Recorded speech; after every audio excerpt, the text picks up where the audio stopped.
little bit of controversy in the hobby world with Bolt Hero, cartoon character that is a Chargers player apparently that this guy Bobby Rubio created, and apparently it was lifted from him without his permission and used by Panini on their Downtown super short print cards for the Donruss for Justin Herbert's cards.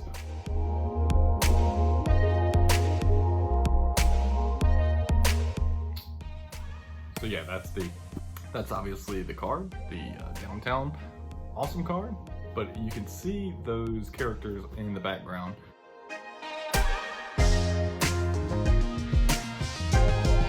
Those characters resemble an awful lot of a character created by Bobby Rubio, who does this for a living. I'm not gonna get into it. I'll link his stuff in the description below.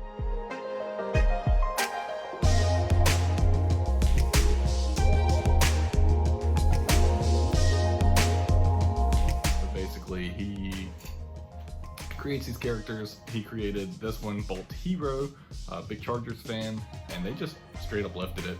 Apparently, and you can tell it's basically the same guy. I'll drop the post from him where he brought an alert to that.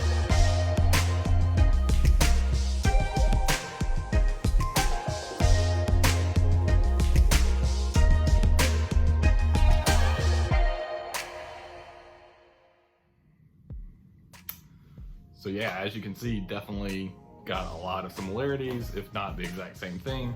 So it definitely looks like Panini's probably got themselves in some hot water here.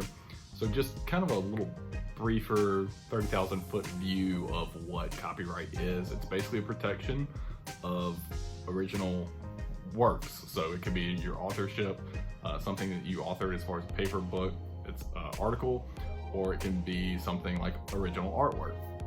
So it doesn't trademark ideas or slogans or anything like that. That's more kind of in the trademark frame or other patents and things like that. So these are all under the encompassing IP, intellectual property. So you have basically the three different tangents, which are the patent, copyright, trademark.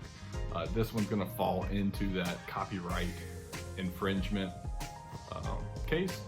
So one thing that I saw a bunch of people talking about that I wanted to bring up, and they were asking, well, does he have it registered? Has he actually filed for copyright for this character? Because if not, it's free game, and that's not true. So all of your work, any of your original artwork, for instance, that you create is copyrighted the moment that you create it. So you don't have to actually register it federally. That helps, and it's recommended that you register your intellectual property, but you do not have to. It's automatically protected by you. So the only thing that would have helped is if it is registered, the damages that can be sought are usually a little bit higher because you can get statutory damages if a company lifts something that's registered copyright. If it's not, you're probably going to be limited to profits by that company. And in this case, it's going to be interesting to determine exactly what Panini profited off of that individual artwork being included on that one card, because Panini doesn't sell that one card. They sell a box of cards, and that's a chase. It's a case hit, but it's not necessarily like, hey, we're selling this Justin Herbert Downtown card for $1,000. They don't sell that individual card. So pinpointing an exact profit margin is going to be a little bit difficult. You know, they're going to be able to tell what the profit was. They could probably figure out what the profit was on Donruss in general, and at least have that as a starting point. Definitely not a position you want to be in if you're Panini.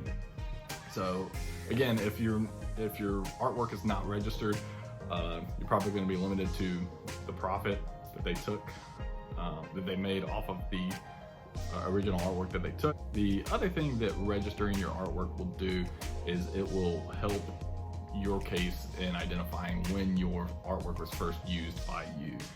In this case, I think he has tons of posts and things about it going back way before this card was ever created or anything like that. So I think he's going to probably have, and by he I mean the creator of Bolt Hero, Bobby Rubio, he's going to have sufficient proof, I think, without all the evidence from Panini saying, no, we actually created this before he did, and here's our version, here's his version, something like that. Assuming that he has had this, you know, for years, then, you know, that's going to be an interesting case there. The other thing is, you know, you can send cease and desist letters and things like that, but at the end of the day, if you're going to bring a copyright infringement action, you're still going to have to register your copyright material before bringing that action. So he is going to have to register it. It's going to limit the amount of damages that he can bring forward, but Panini's a big company. It's not like they don't have deep pockets. And so I would suspect that they're going to you know, meet this with a lot of caution and seriousness. So a lot of stuff going on. You know, where did they get this guy from? Was it some sort of software that they used, or things that Panini bought and he's unaware that they bought the license or the rights to that? So that's the other thing, is that usually these original artists can license their stuff out to these companies so that they can use them on subsequent stuff. So it'll be interesting to see how it gets resolved. You know, I think Bobby's got a pretty good case, unless there's more to the story, and you know, usually there is, and I guess we'll find out. But just want to clear up some kind of misinformation that's going around out there. You don't actually have to register your copyright. Your artwork is registered the moment you create it. The only purpose of registering it is increased damages in case somebody does take it, and proof that the date of your creation.